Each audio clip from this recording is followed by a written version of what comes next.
Good afternoon, welcome to the ICA. Lovely to see so many people here. We are here for this panel discussion on Adrian Henry, which accompanies our current Fox Reading Room exhibition. I hope you all had a chance to see it, and if not, we can go down this afternoon.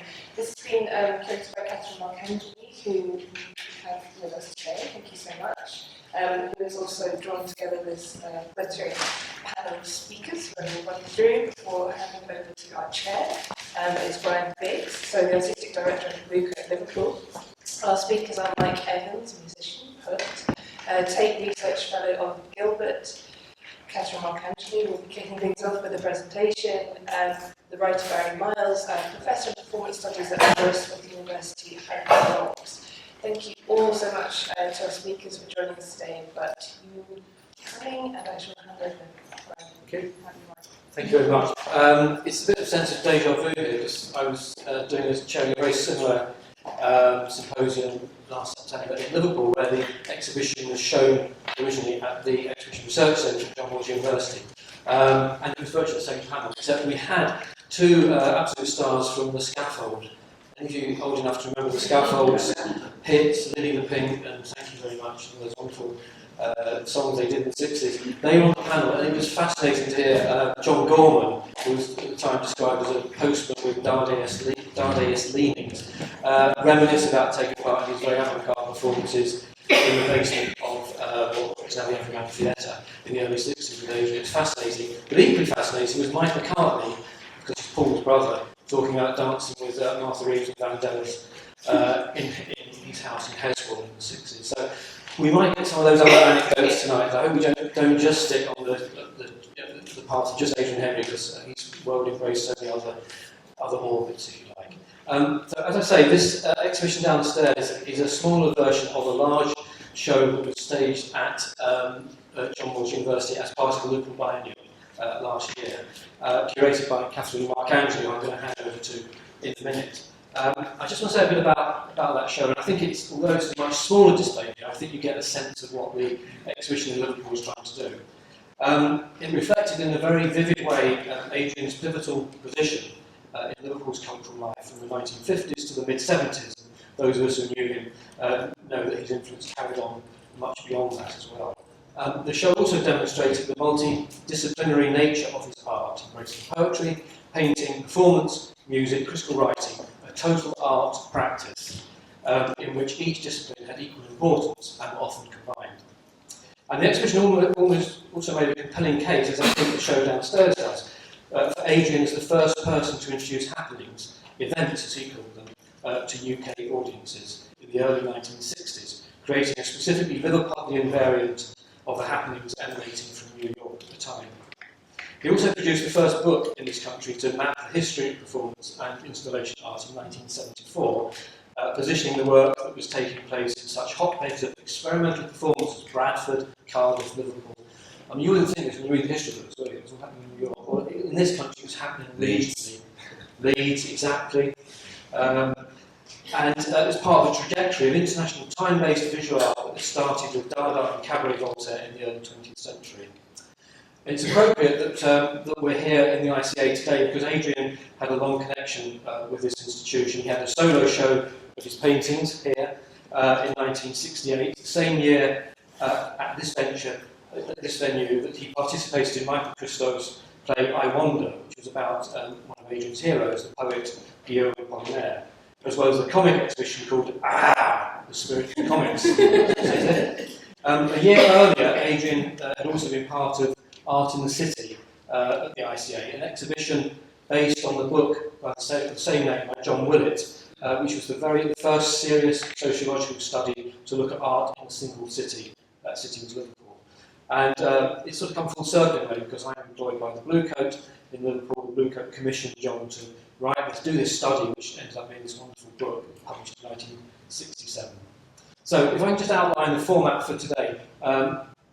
Catherine's going to give an illustrated introduction, I suppose, to Adrian's work in a minute. Then we're going to invite the other speakers up onto the platform here, and we'll have a discussion for about an hour and 10 minutes, and then we'll open it up to you, and hopefully we'll get all that done within 2 hours.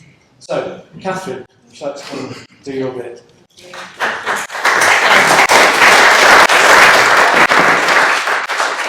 you. I'm sort of going to introduce or illustrate what Bryan's been saying. 68, Adrian had his first one-man show at the ICA. It's a bit funny to sound now. Is it okay to you? I need to go in the middle. No, I was trying to hide on the corner. So 68, Adrian did his exhibition at the ICA here, and the poster itself, Painter Poet, already points to the fact that Adrian was very much a dual artist, and what we're going to be talking about today is the fact that he was a bit more than that as well.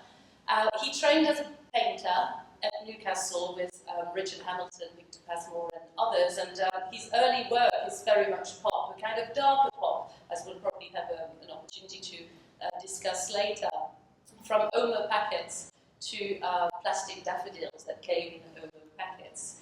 So pop pictures that were also inspired by his experience as a fairground worker. That's, I think, when he met you, Maina, in the 50s, and as a teenager and as a student as well. His pop paintings also took the form of meat paintings, and this one in particular is at the Walker Art Gallery, and it won the John Moores Prize.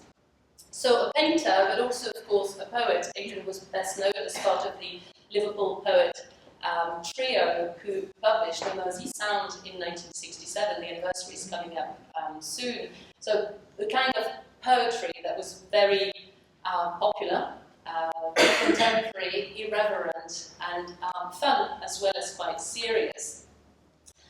Painter, poet, musician, he toured with people like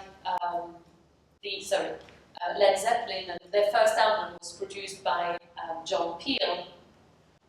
So he was part of this band called the Liverpool Scene, and meanwhile, and before that, he'd also taken part in a lot of happenings, which, as Bryan said, were really an art form that he was discovering as part of the contemporary, with the New York trend, but also as part of a history with Cubism, Surrealism, and all those movements that had made performance very much part of their practice. So this is a poster for a 1962 happening, which the poster is actually downstairs, called The Machine. He also collaborated with other artists, and here you can see him at the Bluecoat rapping Yoko Ono during one of her performances. As Bryan said, he published in 1974 a landmark publication called Environments and Happenings. The American edition is titled Total Art, and it's really, I think, certainly one of the first surveys attempting to give a kind of idea, and that's how he puts it in the book. He wants to give an idea, give an account of various performance artists all over Europe, America, Russia, etc. It's quite interesting doing the research for this exhibition, coming across all the letters and the correspondence between Adrian and lots of happenings practitioners. And so, as Bryan was saying, this notion of the total artist gave rise to an exhibition in Liverpool in July to November as part of the biennial called Total Art, really to try and give an idea of this multidisciplinary practice of his. And that's the catalogue, which is on sale in the books shop, I think. End of commercial enhancements. And so here, what I've tried to do is really to focus on one aspect. I mean, the Liverpool exhibition was about profusion and about this idea of the total artist.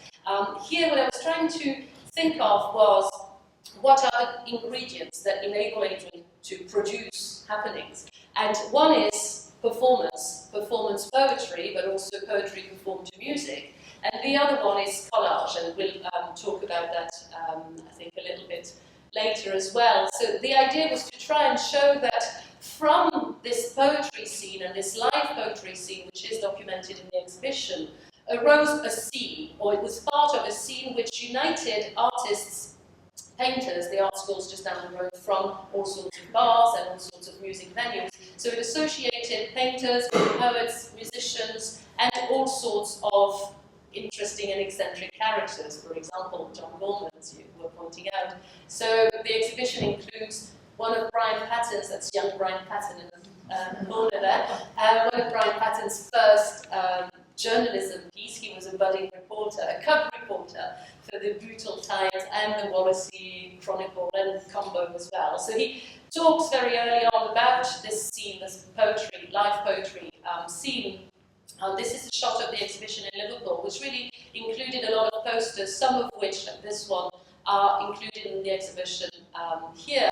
So it was very much a live scene, and this program for the Guillaume Apollinaire show here at the ICA is part of this experimental ways in which Adrian wanted to work on performance, be it plays, poetry to music, poetry to rock and roll. And downstairs you also see a series of posters, rock posters, which chronicle or document the career of the Liverpool scene. So we've got album covers and press cuttings and video as well, posters. I'm just going to flick through them. It's really more to do with people who are not so familiar with the work, having images in mind when we're talking about them. It's nice posters. That's the UFO Club, Crazy World of Arthur Brown, Soft Machine, and Liverpool Love Festival. That's 1967. Hashash and the Collarcoats designed the poster. So the university circuit is very much where the Liverpool scene performs. Hopefully Mike will be able to tell us more about that scene and its overlapping with art and performance art as well. There's a video downstairs which is quite a nice document. I mean, there's quite a few videos, but one of them documents a gig that the Liverpool scene did at Victoria Park in 1970, and it was actually edited by the film student who filmed it at the time, especially for the exhibition in the summer. So this Liverpool scene is very much the interaction scene, an interaction between those disciplines. And it's no coincidence that the cover says recorded. The Liverpool scene of the book about poets is recorded live along the Mersey beat. The word beat recurs in this Sunday or weekend Telegraph cover. The idea that the arts in Liverpool move to a beat. There's an overlap constantly between poetry, painting, and music. All of that within a very urban setting.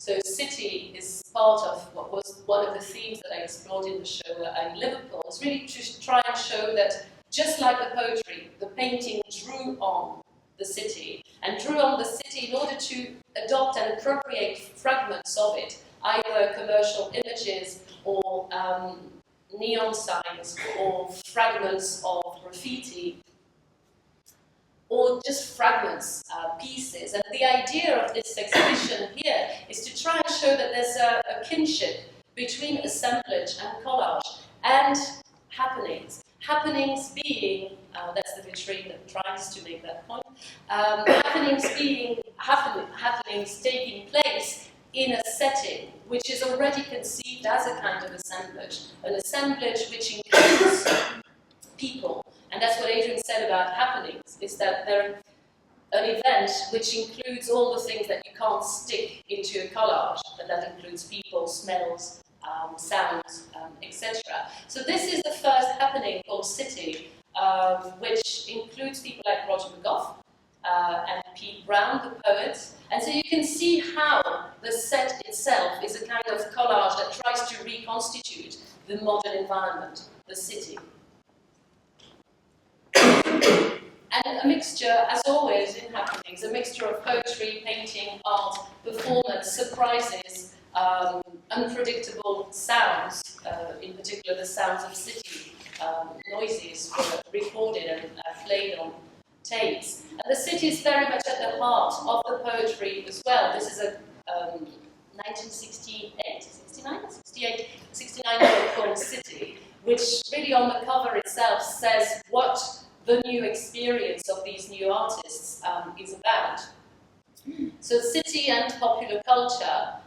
Here in Liverpool, Adrian relocates all sorts of friends and heroes, including Charlie Mingus, the Beatles, Roger McGough, and you're in there. Yeah, on the and Sue's in here as well.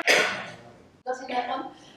So one of the points of the exhibition also is to try and show that the same themes, the same ideas get vehicled in different media, be it painting, as you've just seen, or poetry. The Entry of Christ into Liverpool was the painting that you just saw, but also a poem, and a poem that was also recorded to music. So the same inspiration finds different outlets, different artistic outlets, but always within this urban setting, which is quite a dark setting. It's much less celebratory than American pop, or than some other British pop artists. Here we got a few images of bird dying in the city. It's a series that Adrian started in the late 50s and carried on into the 90s. This image of a bird alone dying in the city, squashed by traffic, and there was also a happening titled in the same way, Death of a Bird in the City. So there was paintings, poems, and happenings around that same urban theme. Love was another central theme in these happenings, as well as in the poetry and the painting. This is a collage. This is another collage which includes Père Rubu, who's a constant presence in Adrian's work. Père Rubu hesitating between two types of pin-ups. But also the love night, 1967, at the Everyman, Hope Hall. A series of love nights took place, for which this is a poster. Mike's name is in there. The Squares is the Clayton Squares, the band that Mike Evans was part of. So love, popular culture, love and Batman in the same case. I don't know if you've seen some of the photographs downstairs. They're quite nice photos of Adrian posing as Batman. Pardon? Yes, thank you. So Batman collages and happenings as well, Bat Nights. They organised a series of Bat Nights. Still, I think that was at the Everyman as well, wasn't it? Bat Nights where different poets composed different poems on the theme of bat poetry, as opposed to bad poetry. One of the things that we'll be discussing also today is the link between Adrian and America, and in particular the beat scene in America. So that's why one of the sections of the Liverpool exhibition was titled America, but there's also some documentation here trying to show that this very, very idiosyncratically Liverpool scene was also internationally connected to France, to Europe, but also to America. Adrian admired pop artists and America, pop musicians in particular. This is part of a series of collages that he did after a tour of America with the Liverpool scene in '69. So America had this excitement about it. It was also the land of beat poetry. Here you've got documentation that shows the links between Adrian and Ted Jones in particular, who ended up in, where was it that he went to? Timbuktu, that's it, Timbuktu. But also, of course, Allen Ginsberg, who came to stay with Adrian for the first time in '65, I think, and there's actually a scribbled copy, Adrian's copy of Howl, that's scribbled by Allen Ginsberg. So the beat poets, but also the practitioners of happenings, were a very important link between Adrian and America. And you mentioned happenings, and American happening. Alan Capro is one of the central figures of that scene in New York, and there's a bit of a correspondence between the two, which is also documented downstairs. And all of those correspondence and letters, which are in the archive, served to produce this total art book, this book that Adrian produced in 1974, which was his survey of the fall, the survey of happenings. In the 70s, Adrian did fewer happenings. He did a series of collaborations with Wendy Harp in Liverpool, very often centered around the theme of the city. This is a series of happenings that took place in August 1971 in Liverpool. Adrian designed this happening where he identified 6 places in Liverpool that had been destroyed or that had lost their soul, like an old chip shop or an entrance to a ferry or that kind of place. And he drew but you can see the bottom right illustration. He drew a chalk the size of a paving stone, a chalk square, and then organized a memorial ceremony where people came to pay homage and lay a wreath. Lay a wreath on those sites. So that was called Gifts to a City. On the occasion of the publication of Environments and Happenings, he did a series of happenings called Window Event in London. So this is in 1974, where he spent a whole day taking photographs of the crowd. That's Sue Stone in the middle taking the pictures. It's Francis Spy on the bottom left. And Adrian wrote stock pictures and wrote on the window for the whole day. And then it ended as a party and book launch. And during that day, he organized a recreation of the surrealist phantom. This woman who, on the occasion of the 1936 Surrealist exhibition in London, stood on Trafalgar Square holding meat in the original event. Here she's not holding meat. And so, as a sort of conclusion, I wanted to really insist on this notion of the irrational in Adrian, because this is a very quick survey that almost makes it sound like it was all planned from the beginning. But I think that insanity is very much a thread that runs through his work, and particularly in his collaboration with a then young performance artist called Rob Conn, and I think we've got at least one person who was at one of those happenings which Rob Conn organised with Adrian, titled The Funeral of Adrian Henry. In 1979, Adrian staged with Rob Conn his own mock funeral. Took a whole day, I think. Night, sorry. Yeah, I'm sure the night was even more fun. And it included all sorts of people, poets like Roger McGough was there, musicians like Long Coxhill, and at the end of the event, the ashes of Adrian, or the mock ashes of Adrian, were thrown into the River Mersey. And the invitation actually says you're invited to the funeral of Adrian Henry in the presence of the deceased, on the grounds that it's a lot more fun for the deceased to be present at his own party.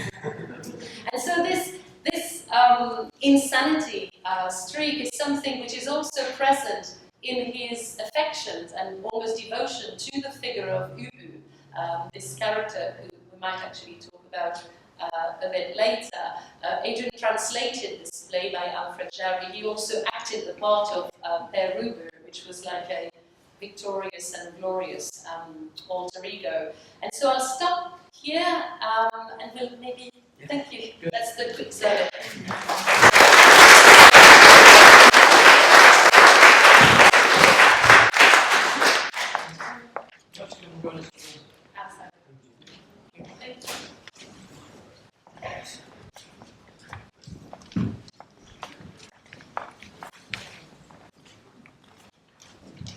Be very careful you don't fall off here. It's precarious, isn't it? Don't do a Madonna. Right. I thought we could perhaps start with Mike Evans to try and set the scene a bit, because Mike was, of all the people here, Mike was the only one who was actually involved in those early happenings. And you had met Adrian in the late 50s in North Wales, and you were interested in jazz.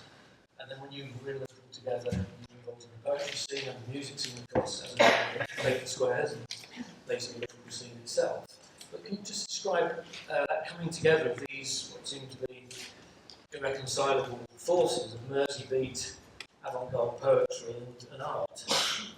Well, I first met Adrian, I was working on a fairground in my summer vacation, school holidays, and Adrian was doing a similar thing 2 stalls up. He was, I guess, 25 and I was 16, I think, at the time. He was, every summer he used to come down to Rhyl in North Wales, where he'd grown up. His parents and family lived in Rhyl, as did mine.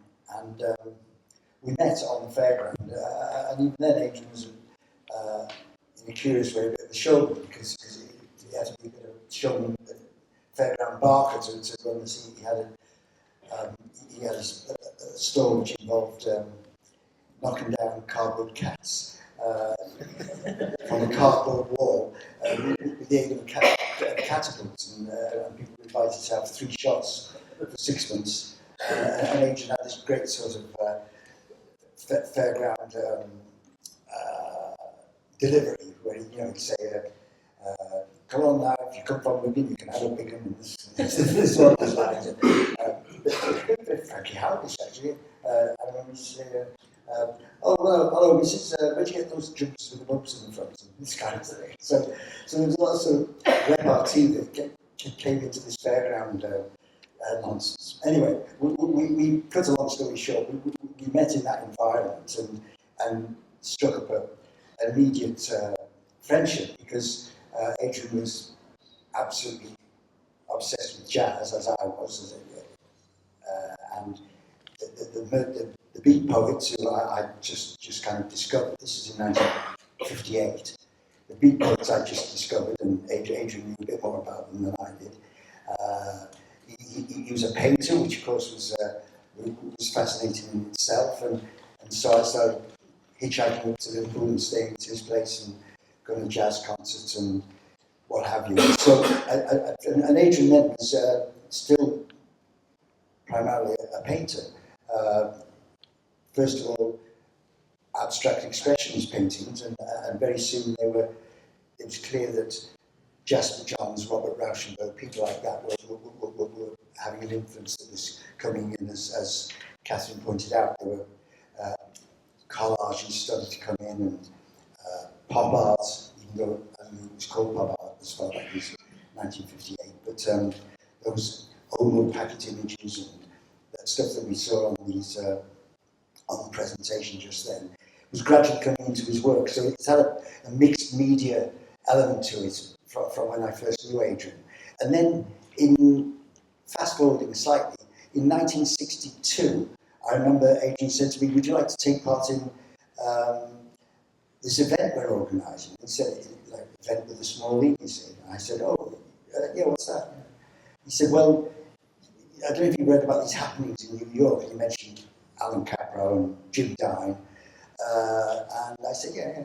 He said, well, we're organising one in Liverpool, but it's not going to be called a happening, it's going to be called an event with a capital E. I said, okay, cool. You saw some shots from there, the city event, and it was Roger McGough, who I'd never met before, was involved, and Adrian had already met him recently. Pete Brown was involved, who I remember Adrian introduced me to Pete Brown, I think in 1961, would it be, on the last day of the Old Master March. So it's,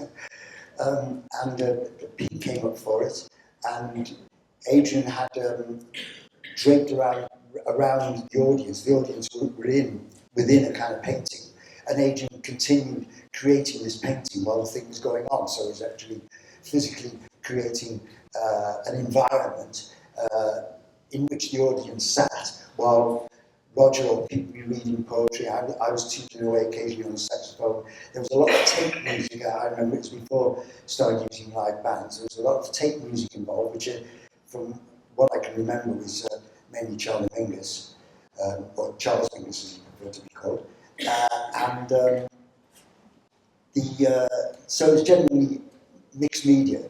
And in many ways, to be fair, it was fairly slapdash, but I mean, in a way that was part of the dynamic, that it was improvised, it was unpredictable, and it was surreal in the most immediate sense of the word, and chaotic. And then during that next year or two, Adrian obviously developed this to a greater degree. And I suppose where the music came in was the first time he used a live band. There'd been a tradition of poetry being read with jazz, right back to Jack Kerouac. And Charles Mingus made an album called The Clown, which involved poetry. There's the famous Jack Kerouac recordings with Steve Allen. There were the West Coast poets used jazz quite a lot in America. There was the English tradition, which Mike Horowitz, Pete Brown, they used New Departures was a kind of travelling package show with jazz musicians. And I suppose in Liverpool it was almost organic, that when Adrian first involved live musicians, they weren't jazz musicians, but they were rhythm and blues musicians in the form of a band called the Roadrunners. They were a very fine Chicago-style R&B band. And so from the outset, it was more about poetry and pop music than poetry and jazz, because this was the days when pop music and jazz were severely compartmentalised and never the twain should meet. And so the events and the poetry readings that involved music, from the outset more or less always involved what we called pop music. I remember George Harrison and Ringo Starr turned up at one of our things at the Hope Hall, which later became the Everyman Theatre, the basement of which became one of our sort of bases. Then later on, a year or so later, I had a band called the Clayton Squares. We did more than one happening with Adrian, including a couple of quite memorable ones at the Cavern Club. So the environment was pop as well as the venue was pop as well as the elements of the music. And eventually, quite by accident, as all these things often are, we had weekly sessions at a place called O'Connor's Tavern, which involved poets, musicians, folk singers, and the core of which was myself, Andy Roberts on guitar, who had begun doing gigs with Adrian and Roger and Bryan. Andy Roberts on guitar, Mike Hart, who had been in the Roadrunners, who was now split from them, doing folk songs. Myself had the Clayton Squares finished as tubular on sax and reading poetry and so on. And we decided at some point that we could do with a bit of a rhythm section. So we acquired a drummer and a bass player, and suddenly we were a band without really being terribly planned. That's sort of moving on a bit. That's moving on. We'll perhaps come back to that. Yeah. Just that, I mean, I'm interested in that audience because you said that the two of the Beatles came to actually see these performances, and I've read that the same audience that would come to a sort of poetry event or a happening would be the same audience that would go to Cavern. Now, is that true? To a degree, yeah. I mean, to be fair, the poetry audience, if there was such a thing, obviously did orient more to the sort of what would have been called the student crowd as well. But there was a great deal of crossover, and I think the thing about George and Ringo turning up was partly because Mike McCartney was involved, so they heard word of mouth by his brother that there was something interesting going on. But the audience, it was much more populist, if you like, than previous audiences that you'd expect for poetry. Put it that way. Okay, and so what you're seeing here is a very distinctively Liverpool scene emerging with its own sort of inflections. I want to bring in Oliver Gilbert here because you're doing your research is looking at histories that challenge the standard one of pop art being a London phenomenon. And you're interested in these regional variants and what was happening. Can you say a bit about what you've discovered through your research, because you've included a lot on Adrian in your research about this distinctive Liverpool character that was emerging at that period? Yes, no, the 60s tend to be reduced to Swinging London in general histories.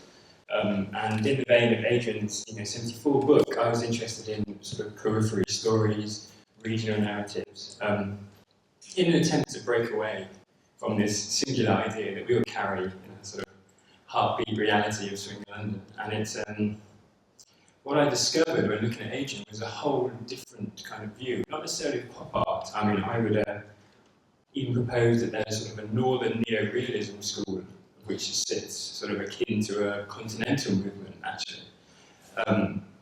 So, for instance, if you look at Adrian, despite his training under Hamilton and his kind of relationship with pop art, and obviously his enjoyment of American pop, I would say that the local nature of his production and his, he is deeply rooted in Liverpool/Birkenhead culture, and the fairground is as much a reference point as Jasper Johns or anything like that. So there's a fantastic internal Liverpool scene that he draws upon before there was a Liverpool scene. In relationship to the traditional RCA pop narrative that we all know and love, I think that Adrian himself positioned himself outside this. He wrote of the Portobello school painters, sort of somewhat disparagingly, about Alan Jones and Hockney, etc.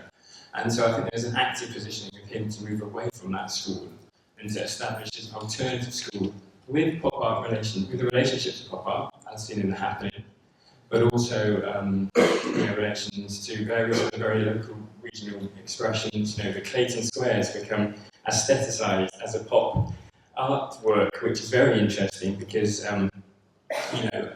not because of talent or anything, but they are a local institute. And to draw on that and not to draw on the international global bands is very, very revealing, I would say. I wonder, Barry Miles, I mean, you were at the centre of things in the mid-60s here in London, but you had come from a regional place, you come from Cheltenham Art School. Cheltenham, yes. So could you perhaps say a bit Can't get about more regional than Cheltenham. Perhaps you could say about wearing both hats, coming from the provinces, from the regions, and your take on what was happening in London, perhaps the exclusion of what was happening regionally, perhaps not in Cheltenham, but then perhaps say a bit about what your view, when you were at the heart of things, in cultural things, in the alternative scene in London, what your view of Liverpool was beyond the Beatles. Well, initially, of course, I did go to Liverpool a few times in the early 60s, just because of the Beatles coming from there. It was suddenly on the cultural map in Britain. And I was at art college then, and it just seemed like a good idea to hitchhike up there. And the pub closed, and we thought, we're still awake, let's see if we can hitchhike through the night. And indeed got there at 6 in the morning sort of thing, and wandered around, didn't know anybody, and then came back again, basically. But but it was all right, it seemed like just like a big bomb site actually there. All up around the cathedral, there was nothing but rubble. It was just, I'd never seen anything like it actually. But it was where the Beatles came from, and then I moved into the sort of Beatles circles fairly early on in 65 in London. And so through them, I learned a lot about Liverpool, and then later on went up there quite a bit. So I was probably different from many of the people in London, in as much as when I started a bookshop and art gallery with Peter Asher and John Dunbar, Paul McCartney was one of the guys who put the money up and helped paint the walls and put up the shelves and stuff. So we had an intimate connection with Liverpool through him. And whereas most people in London, to be quite honest, they probably didn't know anything about it. I mean, I was connected to the avant-garde initially through Pete Brown, who you were talking about earlier, and Michael Horowitz, who had this sort of travelling, sort of countercultural avant-garde art show, which, there was poetry, there would be some jazz sometimes, maybe a one-act play. Somebody might do a painting, which they would then destroy on stage, once they finished it. So it was all very exciting and avant-garde. Because Peter Brown took part in the first of these symposiums that we did in Liverpool. He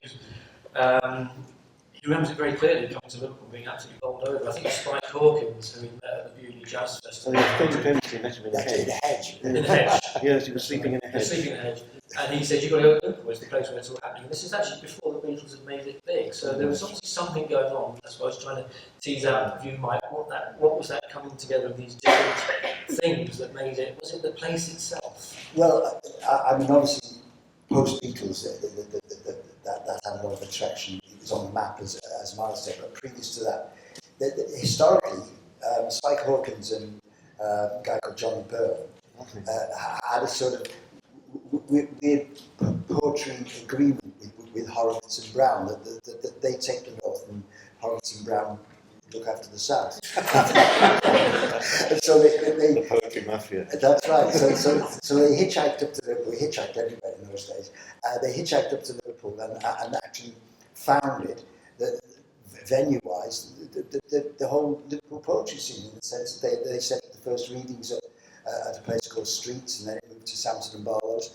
And Streets was just a archetypal sort of coffee bar with, I think they probably had candles and bottles on the table, I'm not sure about that. But they certainly had paintings around the walls and piped jazz music and live poetry. And it was Byrne and Hawkins, neither of them from Liverpool, who actually physically set this up.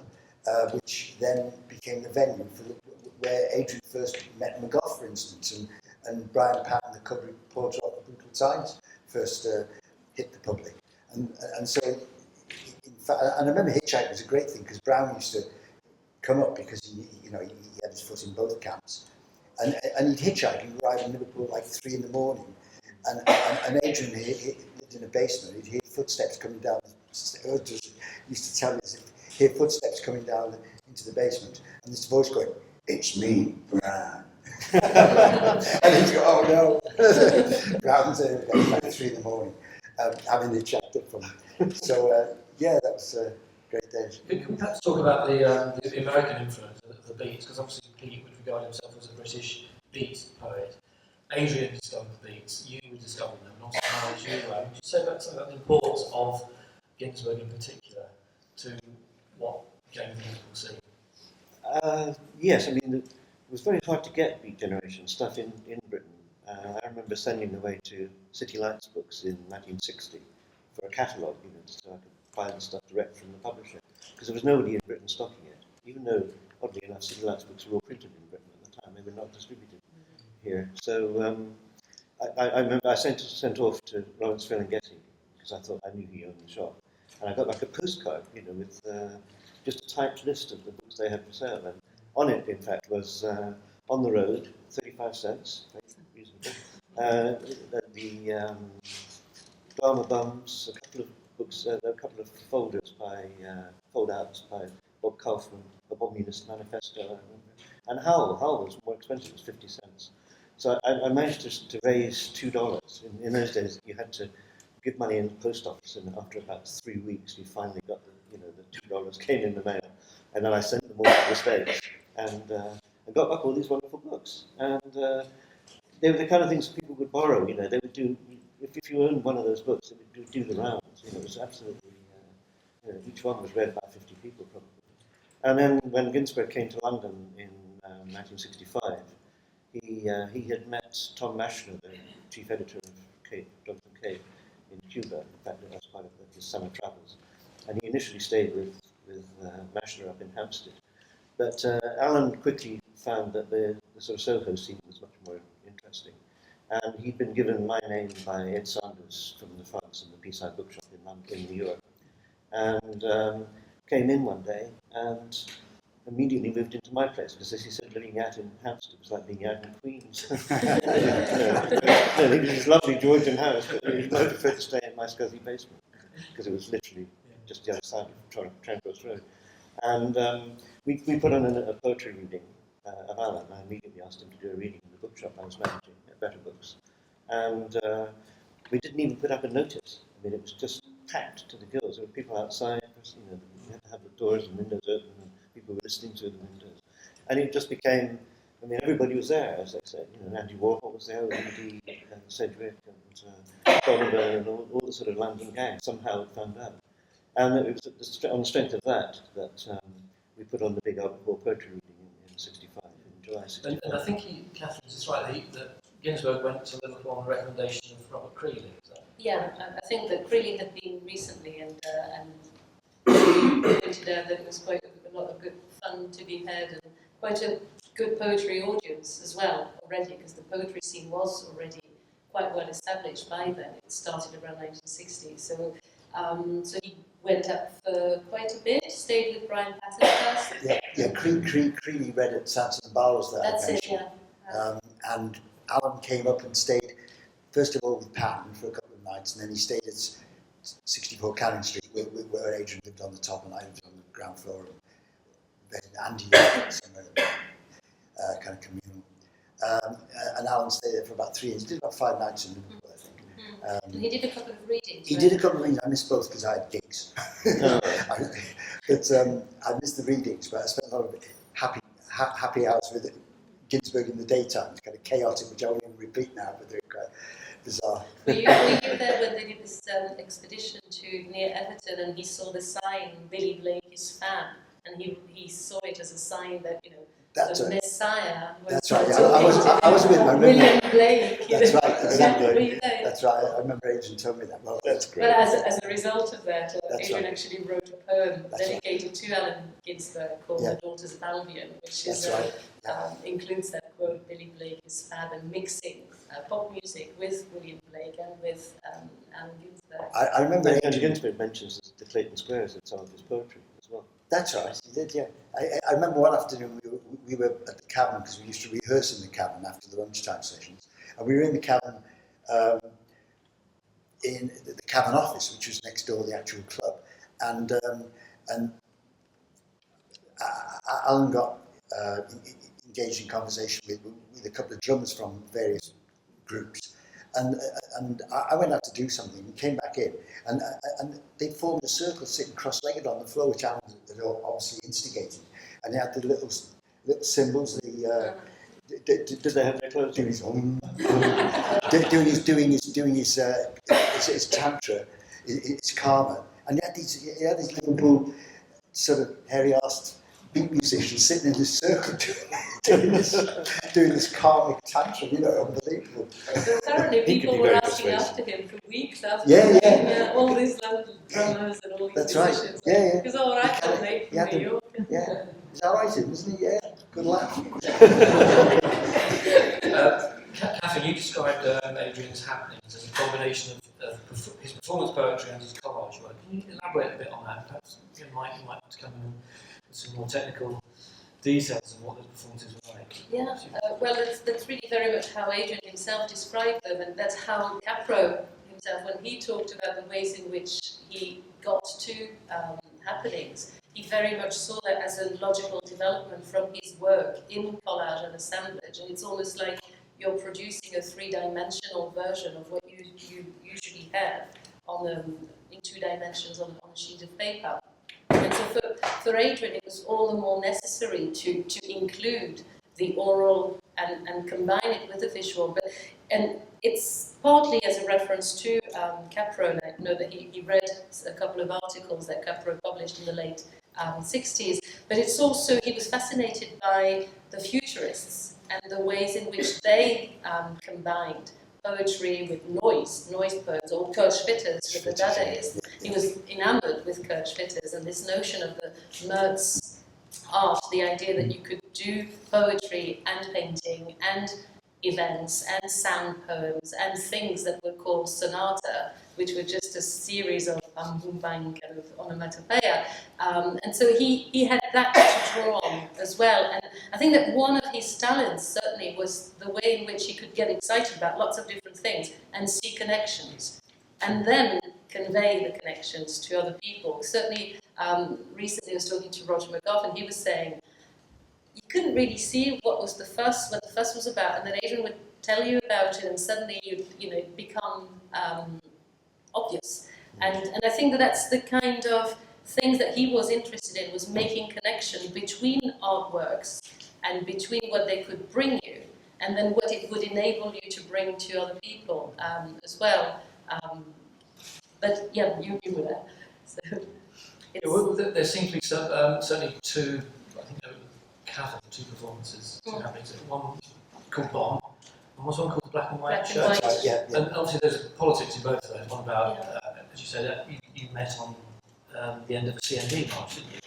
No, I met Brown. We met Brown, yeah. And Adrian was involved in CND. Yes, and yeah. all of you were very involved in politics in that sense, and obviously the racism that's happening in South America was a big issue. And I guess the Black and White showed about that, or about Southern States of America. But the Black and White show, no, it's more parochial than that. It was Adrian going back to local, in this context at least, UK events, because it was an anti-racist thing, the name being a pun on the Black and White minstrel show.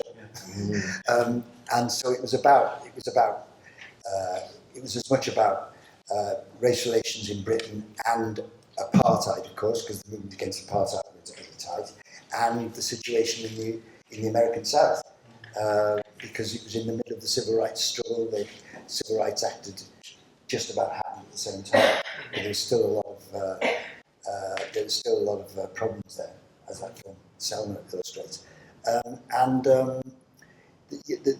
the shows at the Cavern were bringing in these various elements, because I remember we didn't just have the band and some poets, but we had dancing girls, we had, I remember at one of them we had a group called the Excels, who were kind of Liverpool's answer to a Motown group, a vocal group, and there were all sorts of various elements, and again there was a stage sets built which were destroyed and fallout coming from the ceiling in the bomb one, and again it was very much this thing of mixed media and the physical involvement of the audience as well.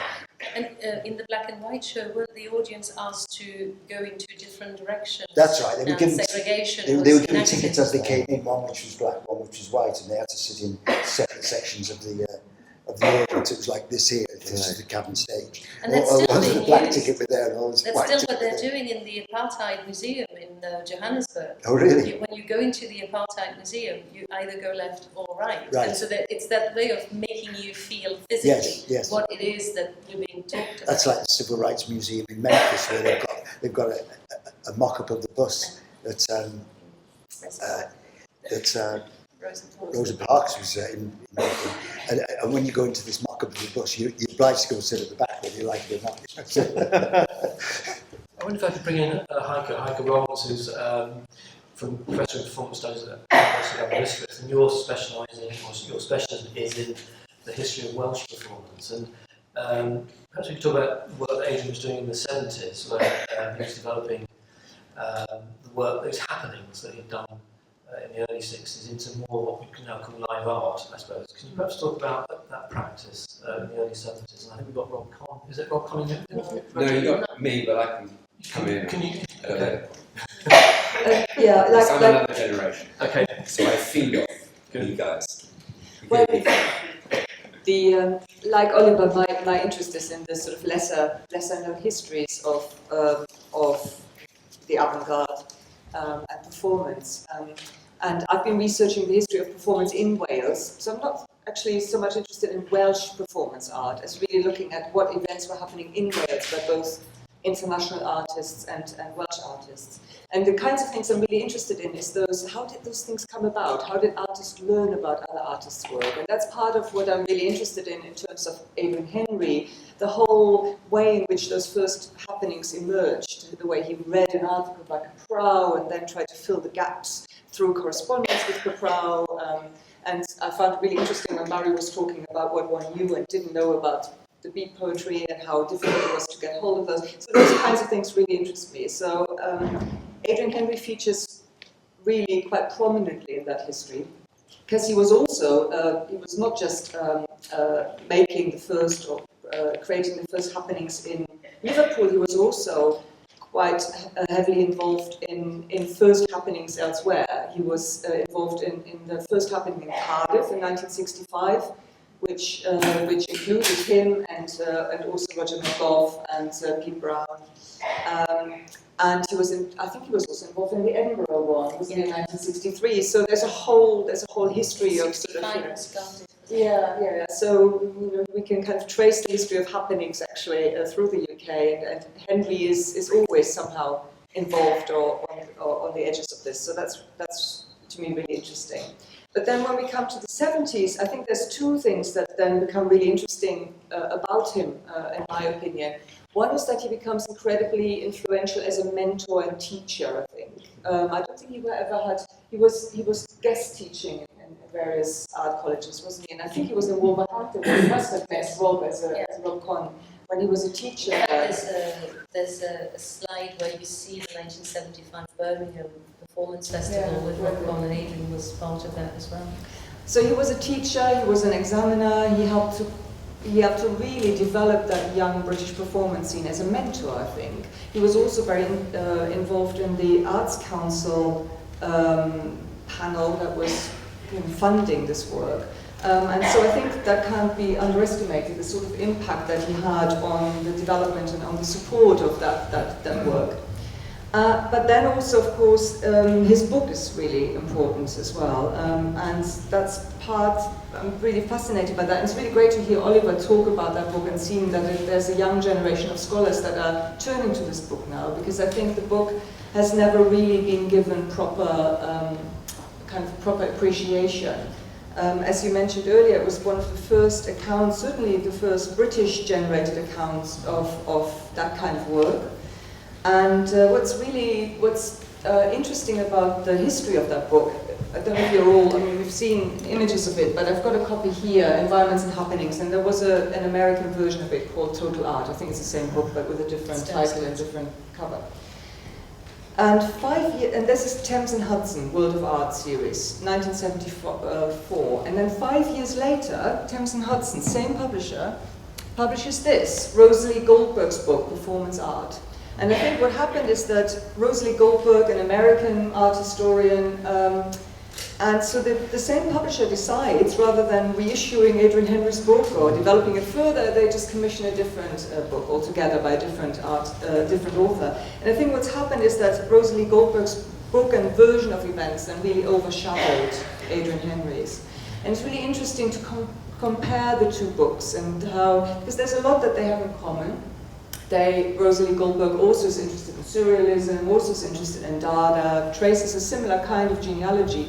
But Rosalie Goldberg is far more interested in the formal aspects of performance. She sees performance as always emerging whenever artists are getting to the limits of what they're able to express in their own medium. So sculptors get to a point where sculpture can't really express any longer what they want to do, and so they turn to performance. So it's always, so for her it's very much a formal development. Whereas I think in Henry's account of this history, it's very much about social and political aspects as well. It's very much about the social aspect of performance that we're interested in. And he's not just interested in the history of this avant-garde movement, but he's also really interested in folk performances. You know, and there's a sort of other history of performance which comes from folk traditions and other popular forms, which he brings in, which are to him just as much part of this history as the kind of formal avant-garde kind of tradition that starts in the early 20th century. So his book is quite unique in that sense. And there's a really great essay, if you haven't bought the catalogue yet for this exhibition, please do, because there's a really great essay in there. Second commercial. It's very good. And I'm not in it, so I can say it very neutrally. Very good essay by Anthony Hudek, who kind of traces this, and he proposes that part of why Adrian Henry's book was then replaced was because for an American readership in particular, his rendition of these events might have just been a bit too off-center, too non-metropolitan, too regionalist, too... You wrote it. I set fire to it. Well, we can come... I thought it was a travesty that it ignored the whole body of British performance. This one here, Rosalie Goldberg. Yeah, Rosalie Goldberg's. Yeah, and what is fascinating about Henry's book is it presents a snapshot of a particular scene in the early 1970s, of which now, which is sort of the knowledge of which has really. It's only really beginning to re-emerge. I mean, artists like Rob Pond, to all intents and purposes, was one of the busiest artists in that period. I mean, Rob presented hundreds of performances all over. At one point, he reckoned he was the most funded individual artist because he could access both English Arts Council money and Welsh Arts Council money. And so, but his work is never really appreciated. Never written about. So there's a whole group of artists really who Adrian Henry chronicles there, who when you read it now, you realise they have completely disappeared from the history books. I think perhaps we can come back and talk about how we rewrite those histories with Oliver in a second, but Catherine, there's that anecdote perhaps you'd like to say about where we met Rosalie Goldberg, didn't we? Oh, when the exhibition I was on. gave her a copy of that pink book, the third commercial.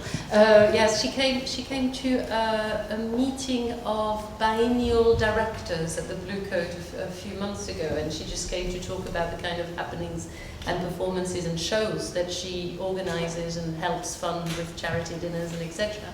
And she gave a very interesting, lively, endearing, almost, at least ingratiating talk, and at the end of which, I know that's not mine,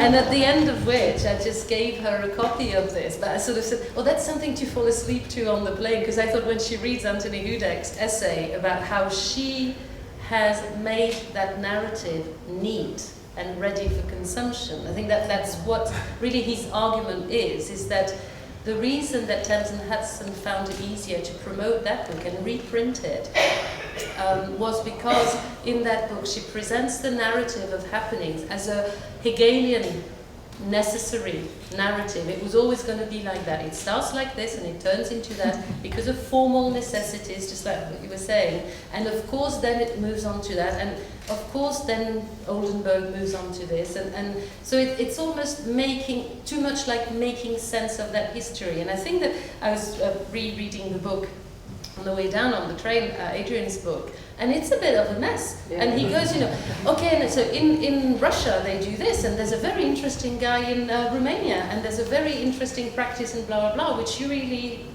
shows links with this other person in Africa. And in fact, even his folders with his research is full of letters from these guys, and in a way the book itself is a product of the research, and he's quite happy to say that it's very partial and non-exhaustive. I mean, partial as in it's only a part of the narrative, because he's saying that we need to talk about this and we need to think about what we're doing, but we don't need to make sense of it necessarily. And I think that that's certainly what Rosalie Gilbert does very well, and it's much easier to teach, for example. Yeah. Well, she's a historian as well, so she writes this from the position of a historian, whereas he very clearly writes this from the position of somebody who himself was an artist in the scene, and an artist with very eclectic kind of knowledge of different kinds of things. There would have been an economic element as well, don't forget that Thames and Hudson probably bought that book in very cheaply, whereas to reissue Adrian's book, they would have had to have him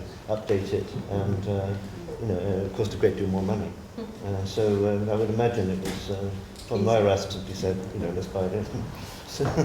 And there's much about Rosalie Goldberg's book that is also to be admired. Very interesting, it is interesting, the history of those two books is very interesting, how one replaced the other, I think. Yeah. Oliver, could perhaps return to you in terms of the research you've been doing and Adrian's position as this catalyst, I suppose, for a regional distinctive art that was emanating from Liverpool. How do we rewrite those histories? Do we need to I think we need to rewrite them, but do they need to become part of the canon? The canon is always problematic. As I'm sure we all know, history is messy, history is conflicted. My view of one instance is very different to yours. And I think an awareness of that sort of deconstruction innate in all history stands against actually quite a lot of art historical discourse, which is teleological, which it runs from A to B and it's modernism and it pushes out. Now, what's wonderful about Adrian is whilst he is embedded in that narrative, he is very astute and well read, he also exists against it. And in that liminal position, which is both inclusive of the general public, which is again a very key aspect of Adrian's work, is it was popular, whether or not it was pop. It was certainly, there was a popular element. Now, whether he should be canonised is problematic. I would love him to be in one sense, but a canonisation with a capital C is problematic. It is inherently reductive. There is actually a Liverpool singing LP called St. Adrian. David's Company, Broadway. That was the name of a pub, of course. Yes. Based on the Rembrandt. But I think it's interesting to note that, especially in regard to this institution, there was a moment in the late sort of 60s, under Michael Custo here at the ICA, where Adrian did become very mainstream in terms of the art world, I would say. Despite I Wonder sort of not quite getting off the ground, his solo show here, there was a moment of canonisation that he could have emerged as one of the 60s, early 70s artists. And however, he did return to Liverpool. And that is almost a sort of quasi-political gesture in rejecting that, which I think shows an awareness of the logics of the art world, of which he's always operated on the sort of edges of, quite rightly in my view. And I think that, I think canonisation is a problematic term. I think he actually chose not to, and used Liverpool as a means of forging an alternative system by which he could operate. And I think that's why I like him so much, is that it is different. It is against the flow of traditional art history. which, you know, leads into galleries, leads into money. It's very hard to commodify, you know. But I'm not sure it's against, as in against militantly against No. and actively against. It's just, okay, this is happening, but I'm a bit busy. So I'm just going to get on with whatever it is I'm doing. It's not so much I condemn the canon or I condemn, because No, not at all. he No. didn't. But he couldn't be asked. You know, it's like it's happening in London, and I know all about it, and I really am interested in it, but I'm a bit busy. And I think that was constantly what was happening. That the edge was that comfort. I'm not talking about big fish in a small pond, which could actually be one way of reading his career, but it's more, I like that pond and there's a lot to be studied here, and I'm just going to get on with that rather than chase. There's in the letter from Alan Capra, which is downstairs in the exhibition, Capra replies to one remark that Adrian must have made in the letter that he sent him, and Capra says, I think it's very interesting what you say about working with whatever is local and whatever is at hand. It would make no sense you're trying to ape other people, etc. You have your voice, and that voice is Liverpool. And Adrian was very severe almost towards artists who were trying so hard to fit in somewhere where they didn't belong, because and he did talk about the beat poets, the English beat poets who would read with an American accent, which, you know, you have the beat of your voice, you have the beat of your identity, and it's a valid beat. And I think that that's one of the reasons why he imported Per Rubu and the entry of Christ into Liverpool and all of that to Liverpool, because it's as good a place as any, because what you're looking at is composition, is excitement, is different traditions, and where this is happening almost doesn't matter. And if it was happening in London, it would get drowned. So it's almost like the laboratory is better fitted to examination when it's not quite so big and contaminated. But is it also not interesting to look at the Liverpool scene in the late 50s under Ballard and this sort of, you know, École Paris dominance of this sort of gesture? For anyone who doesn't know, Ballard was Arthur Ballard, who taught John Lennon. He was the head of the art school, and he, as you say, the style of painting that he was introducing to his students was more the School of Paris. Yes. So that almost sets, that sets Adrian's practice in the late 50s somewhat against the dominant cultural mode of the entire city. I mean, I think it's hard to underestimate Ballard's sort of domineering position within Liverpool in the late 50s. He was the tastemaker in a lot of senses. He sacked Adrian. Yes, exactly. when Adrian was teaching at the art school, and the whole Liverpool scene rock and roll thing was taking up, Ballard just saying, you've got to choose either you're a teacher or you're a rock star. And so Adrian was freelance forever after. I think we're going to open it up to the audience in a minute, so get your questions prepared. But before we do that, I just want to return to that idea about why he wasn't canonised, wasn't accepted. I mean, he was accepted to the degree that he was the biggest selling poetry book of the 60s, and Shepherd Lucy Smith, of course, championed. So he was championed. But I think, and Mike, you might want to come in on this idea of entertainment, that the arts, avant-garde art can be entertaining, and it's something that Paul Farley, a Liverpool poet, has said, is that Liverpool doesn't do dissonance. But if you look at it, the Beatles, however abstract and revolutionary they were, they always did songs that you could sing along to, apart from Revolution No. 9 or whatever. But generally, and I think that's true, certainly today, it's still very true that there's also an imperative to entertain. And Adrian was an entertainer, and I think he writes about that, doesn't he? That he'd fine-tune his poems to the point where he could get a response from the audience. If he didn't get a response from the audience, he'd failed. Perhaps Mike, was that? You know, we talk about those early happenings. They were quite funny, apart from the ones that took out those political themes. There was a lot of enjoyment, audience participation. They weren't alien in the way that perhaps some of the more extreme performance happenings that happening in New York would. No, not at all. That's quite right. I mean, when you think about the work of Roger McGough as well, it was always tuned to an audience response. The fact that Liverpool poetry scene, if you like, emerged from the beginning in live performance, not the printed page, was crucial, because they honed their work. Bryan and Roger and Adrian and many others, they honed their work onto the response it would get from the audience. It didn't change the work in the sense that, but it actually certainly defined the nuances of it. And from the start, it wasn't something we'd written 10 years before being read out of a poetry book and then stick a bit of music on the background to please the crowd. It was quite the other way around. The music element, for instance, became an organic thing that occurred. I mean, when I said that the Liverpool scene, for instance, decided, the four of us decided we needed a drummer, we didn't just get any old drummer that we fished out the cavern. The particular drummer we got, partly by accident, but the reason he was the right person was that he was quite happy to do what Adrian was describing as just sound events. He was making special effects noises rather than formal drumming on a lot of numbers. I mean, you can hear them on the Liverpool scene recordings where we'd have a poem which was just accompanied by noise made by Brian Dodson, the drummer.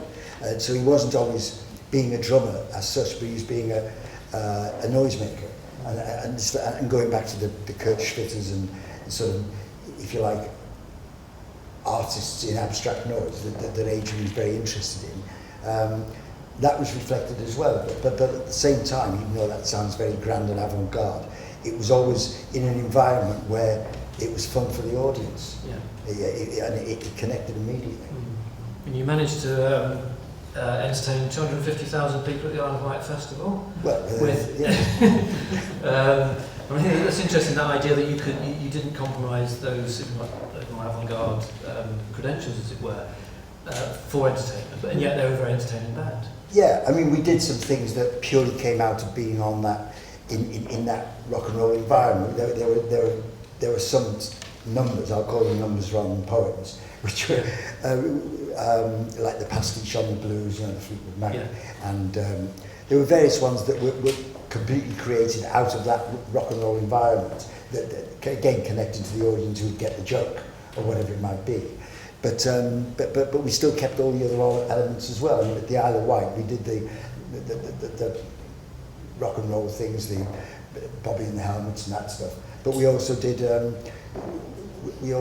the very reflective things where there was just Brian Dodson and Percy Jones on the bass and Adrian reading the poem, and the crowd was absolutely silent for 3 minutes.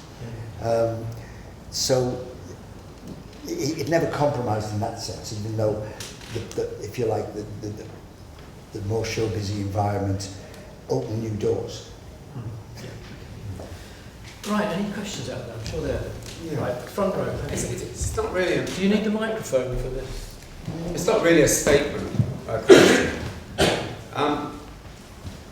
I was at Hoppy's funeral yesterday, and Barry was there as well. And correct me if I'm wrong, Joe Boyd, yes, he was, the record producer, did a wonderful speech. And from someone who was very much involved with the Fairport Convention and Pink Floyd and many other bands, he talked about a spirit which, when I was 14 or 15 years old, I was lucky enough to catch. Through things like the International Times, through Oz, through being able to escape from public school occasionally to get down to London, by going through William Burroughs' Naked Lunch and being quite horrified at the age of 15 and not getting the humour or the satire of it at all at first, and reading Adrian Henry's and Liverpool poets. But there was a spirit happening in the 60s which had screw all to do with rock and roll. It came out of existentialism, it came out of art, it came out of writing, but there was a spirit and energy that you could change anything, that we were able to change society and make it better. That went into my generation. My generation didn't go to diploma art colleges. We went into what was called polytechnics, and the BA had been instituted. Now, I understand some people have written a book about this. I've been out of the country for several months, and I was unable to go to the public discussion about this book. But I'm sure I'll be adding a few bits to it. But I ended up at Leeds, and Leeds and Wolverhampton. Wolverhampton had a reputation for a little bit of cross-media. But prior to that, certainly the London art schools were very much divided. You did painting, you did sculpture, you did design, and that's it. But at Leeds, you could do film in the morning. You didn't even have to log in or log out. Some people never even went into college. The lecturers went out there into the moors and interviewed them there. And we were lucky enough to have Adrian Henry and John Latham to see out our year. So I was 72 to 75. And within those three, not just mine year, within those 3 years, bands like Scritti Politti, Gang of Four, Mark Almond, miserably unhappy there, a whole variety of people, performance artists, writers, and people, were affected by the London scene, which Barry brought through to us from America, and the influence of that, but the spirit of the 60s, but also people like Jeff Nuttall, who also wrote 2 books on performance art, along with Adrian Henry, and John Fox's Welfare State, Albert Hunt's Political Theatre in Bradford. There is a whole unwritten history of work that people who'd started off in London in the 70s moved up north. And there were some very, very strong battles there. We were lucky at Leeds in the sense that we had a principal who had been a prisoner at Belsen. And he managed to survive it. And it gave him, I think, the ability to be able to deal with a very large intake of people like Roland Miller, Shirley Cameron coming in, Mike Westbrook's band, Coppersill, a lot of visiting lecturers on top of having a hardcore centre of artists and practicing artists, writers, musicians and poets. And our year, we could draw, we could sculpt, we could move across and work in film, we could do all those things, but really we were 99% live, what is now live art, but we called performance art at the time. And if it hadn't been for people like Adrian and John Latham who came to see us out, I mean, at that time I had started a nightclub with 2 other people called the Pause Club. And we were putting on live art with dance music and entertainment. So the whole idea of doing work in the street, there was a company called Soft Soap that was all students that actually toured around Europe as students still at the college and around the country. And there's a whole unwritten history here. Well, I think, I think Adrian was, you know, I was lucky enough to be able to involve Adrian in events, both at the Zap Club in Brighton, by him performing there, and we have lots of documentation of him performing there, and also at B2 in London, and also he took part in the Final Academy when I brought William Burroughs, along with David Dawson and Genesis Pioret, to this country in '82, and he did a fabulous reading. And up against William Burroughs, who I assure you is one of the greatest readers you'll ever come across, and John Giorno, Adrian Henry held his ground brilliantly.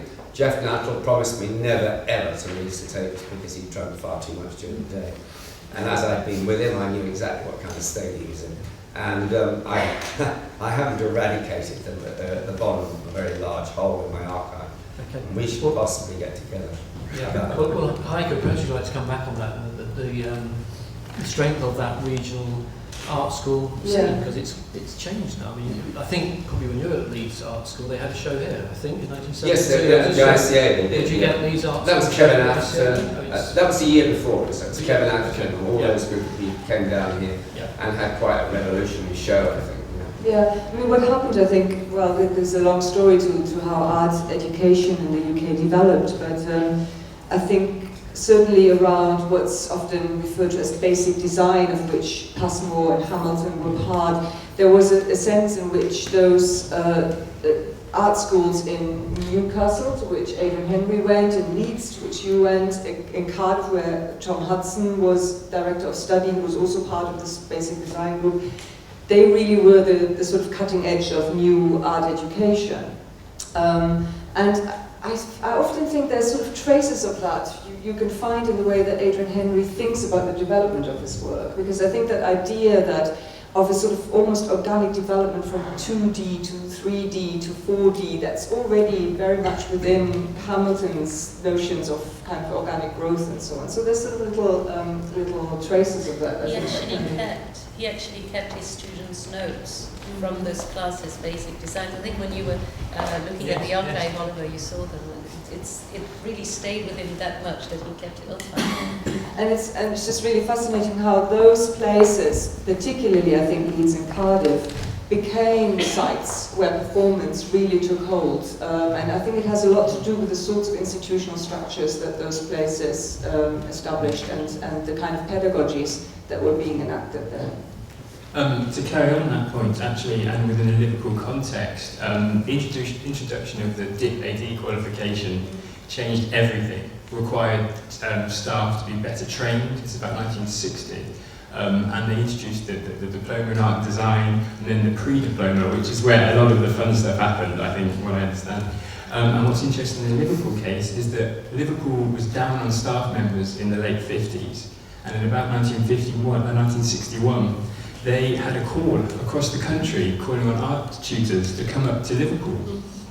And obviously, kind of Adrian fell into that, and it's part of a broader sort of institutional change, where you suddenly require twice as many staff tutors, because it is not about sitting in live drawing classes. It's actually, there's a kind of design element coming through, there's a kind of pragmatism about creating designers rather than artists, which is obviously slightly problematic. And that sort of worked its way out in the further qualifications. But in the pre-diploma sort of 2 years, 1.5 years, where anything reigned, I mean, for instance, when I think it was when Greenberg visited Liverpool, he called it state-endorsed insanity, is how he deemed these early years of art education. Totally anarchic. Exactly. But imbued with philosophy and also a lot of psychology. And, you know, if it hadn't been for these people, I would never have heard of Alfred Jarry, I would never have heard of Arto. You know, I owe them a great debt. I owe people from the 60s and the late 50s an incredible debt. And as I was saying in Boyd's speech yesterday, the political and social impact of what was happening in the 60s unfortunately got overrode by the economics of the rock and roll scene. And that's not to say I don't like the rock and roll scene, I really did. But the spirit, that energy, was still within us then. It was a hard fight through the 70s. You know what the 70s were like, you remember them, and politically and socially, and at times you felt as if it was going to get pummeled out of you. But I didn't want it to be pummeled out, and neither did a lot of other people. And we organised festivals, events, and we set up clubs, and we hoped to carry on the spirit that people from Barry's generation and people who were introduced to us through places in London wanted to carry that on, and I still try to do that, and I'm trying to do it through the development of my own archive now. Okay, thank you.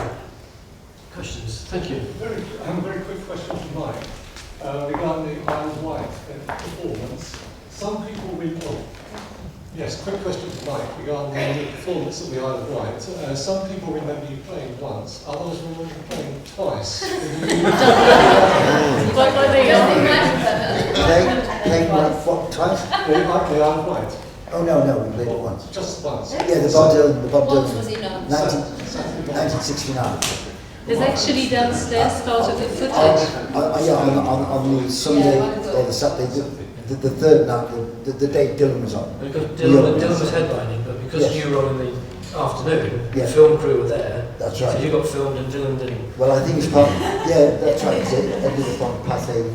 It's downstairs in the exhibition, the footage from that, the Pathé News footage is there in the exhibition. It's only 1 minute. I don't think it was also copyright, but it was certainly to do with the fact that it was still in the days when they had a newsreel in the cinema before the main feature, and the time factor was that they shot us before it went dark, got the film to be processed in London for the following week's cinema distribution all over the country. Just while we're on, have you got another Liverpool scene question? No, okay. Just please, I thought you played on Saturday. No, just the Sunday. While we're talking about Liverpool scene, Mike, I mean, I think it's astonishing when I see that advert, Sly and the Family Stone, Kent State University, 1969, supported by the Liverpool scene. What was that like? Was it a disaster? Well, that particular gig was really a balmy combination of that. Mainly because the venue, because it was on this 22,000 seater indoor basketball stadium, full of Sly fans, Sly and Family Who'd just been the sensation at Woodstock. That's right. Woodstock was like a fortnight before, so a month before, or whatever it was. But anyway, so it was highly inappropriate to have the Liverpool scene on in that particular environment because you couldn't hear us, and none of the Sly fans were interested in one bit. But the interesting thing about that whole juxtaposition of rock and roll and so on in that era was that it was wide open, as our friend in the front here suggested. It was wide open to experimentation and mixed media, if you like. I mean, the reason the Liverpool scene got a record contract was mainly through the auspices of John Peel. And as we know, John Peel was a great one for bringing the oddest and most experimental kind of performers onto his radio show. And then via that, they would maybe go on to something even bigger.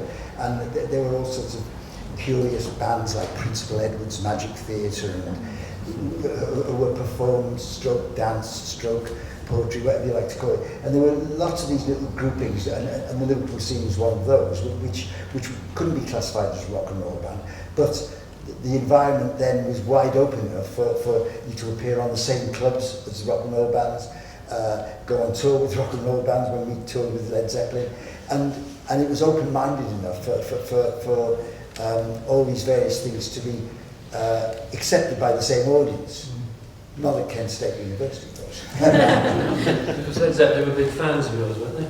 Yeah, they were, yeah, by the end of the tour. They had to be.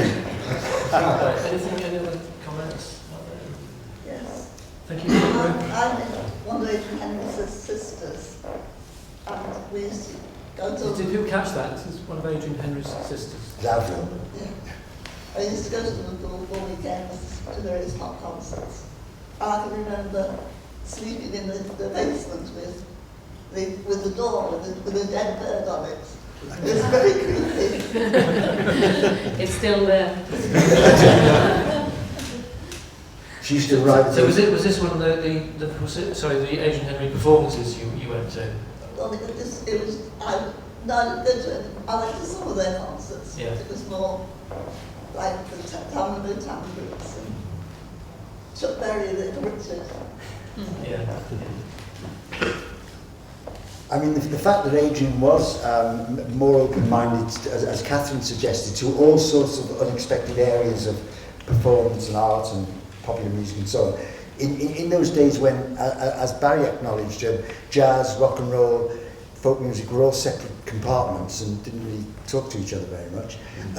In the late 50s, I remember Adrian saying to me, and I was quite shocked really, being a bit of a purist jazz fan at the time, he said, "Oh, I went to see this great concert by Dwayne Eddy." I said, "Dwayne Eddy, well, that rock and roll guitarist who plays too loud." And Adrian's enthusing about it, and of course, and this was before the days when people took rock and roll quote seriously, unquote. And Adrian was always open to the most unexpected sort of manifestations. As indeed Ginsberg became, because I definitely. Kerouac would have no trouble with rock and roll. No, not at all. And Ginsberg was similar. Yeah. I mean, well, Burroughs never liked it either. No. But of course he was born in 1914. Sure. He liked Viennese waltzes. I think last time we spoke, you mentioned this sort of snobbery, if you like, of avant-garde. It's looking down on rock and roll. How can we possibly embrace that? And you mentioned it with the Horowitz New Departures way of delivering live poetry with music. It was jazz. And it was quite. Somebody like Jeff Nuttall, for instance, who was very open-minded in many, many areas and put on a lot of very interesting performances, including a great one at Better Books when I was the manager there, and which the Beatles came to as well as the one in Liverpool. They had to crawl through a tube and came out all covered in feathers. But Jeff hated rock and roll. He just could never understand the idea that this art form, this music form, could possibly have any social relevance. It was just commerce as far as he was concerned. Jazz was what. I loved jazz. And and so because something like International Times and Oz embraced rock and roll as part of the counterculture, the new wave of looking at things. I mean, he just couldn't identify himself with this. Plus, also, he was very much a beer drinker, and so he used to sponsor what he called physiodelics rather than psychedelics. Just as a little amusing aside, he told me once that he once took LSD and he thought he was actually a pub. All the pub mechanisms, the pipes, the beer being pumped through, he became this totality of this pub. That's great. Luckily, other performance artists weren't quite as narrow-minded in their thinking about music. But it was, I mean, this is 66, 67, I mean, you know, it's already quite late on, really, and rock and roll is already turning into more of an art form and dealing with social messages and social ideas rather than just Moon and June and entertainment. That subdivision, of course, that worked the other way as well, because I remember once that when Alexis Corner started his weekly nights at the Marquee Club in 1962, and I was lucky enough to be sort of party to that because I was a student in London, but hitchhiking back to Liverpool at the weekends and listening to the Beatles at the Cavern. So both these things were going on at the same time, unknown to each other. And at the Cavern, I remember saying to John Lennon, have you heard about this stuff going on in London at the Marquee Club, Alexis Corner, Rhythm and Blues, Chuck Berry stuff? No, so I said, oh, well, it was in last week's Melody Maker. And Lennon says, oh, the Melody Maker, I only read the NME, the Melody Maker's for bloody jazz snobs. But any other comments or questions out there? No? What I'd like to do is just to close perhaps by asking each of you to say what's Adrian's legacy? It's an easy one, isn't it? Boxes and boxes of archives still to get I must say that's been one of the incredible discoveries of this whole project that Catherine has been doing, really. The wealth of documentation that there is. This was a real discovery for me, actually, because although I was aware that there had been these happenings, and Adrian Henry, of course, mentions them in his book, I had no idea how much work there was and how rich that work was. So it's a fantastic achievement, really, to have kind of given us that history. I mean, for me personally, I think certainly, as far as I'm concerned, his contributions, as I said, his contributions both as an artist but also as a mentor on a particular scene in the 70s, I think has been really important. And the way in which he kind of historicizes that, or he's not really a historian, but it kind of accounts for that history, I think, is sort of the legacy that he's left us with in terms of performance history. You next, Barry. Use the mic. I mean, as far as I'm concerned, he was just the symbol of Liverpool to me. You know, particularly as I was a member of the College of Pataphysics, and we used to relate very much on that level as well. Because he did try and look as much like Peru as possible. He managed to grow quite a large stomach. So, yeah, I mean, I'm just a bit too close to that scene to know really what his overall legacy was, except that to me he was the most important one coming out of there. And I also felt, mind you, that one of the big problems with the Mersey scene really was the fact that the music swamped everything else. The power and the sheer sort of fame of the Beatles sort of tended to push everything else out of the way, and people didn't really realise what was coming out of there because, you know, everyone was just looking for more Liverpool bands, you know, and that's all they were concerned with. And, you know, it was being commodified, as you like, you know. So we, you had to be a bit of a specialist to sort of try and see beyond all the Liverpool bands and see what, you know, the art and the poetry and the other things as well. So he was the one who managed to sort of stand up there and still keep the alternative side going. Well, I was also a bit too close to it, I think, to have that sort of objective sort of perspective about Adrian's legacy, because I was involved with Adrian, as I said, from relatively early on in '58, and he was. But the thing that came over from the very start, in the way he encouraged me, and if you like, was a great education, a great evangelist for other people's work, and people have said this right down right down the line, that he encouraged local poets, he encouraged local painters, local musicians, and whatever it was you did, Adrian was always behind you, enthusing to other people. He was a bit, in a way, he was a bit like John Pearce, because he was getting people gigs and doing this, and he was a great evangelist for other people's work. And an inspiration to people, an inspiration to me, inspiration to lots of people around in Liverpool, and I suspect later on more broadly. I quite like Catherine's "Can't Be Asked." it's wonderful. No, how, that was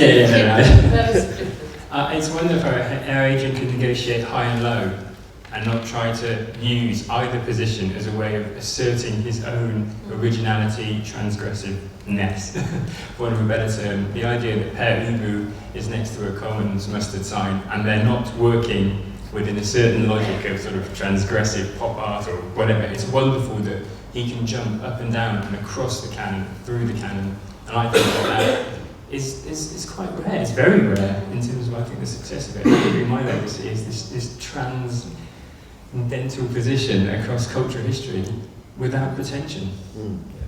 Yeah, very much without pretension. I think I'd sort of echo that if I was asked the same question. Okay, I must ask you the same question. Okay. That would be the same. I think that way of moving seamlessly through these different disciplines with success. I mean, all of them. He was successful in all of those, but didn't. I suppose you know more as a poet, isn't it? That's what people probably know of those, but and perhaps that's where you earn most of his money, I guess. But that's certainly what the interesting thing.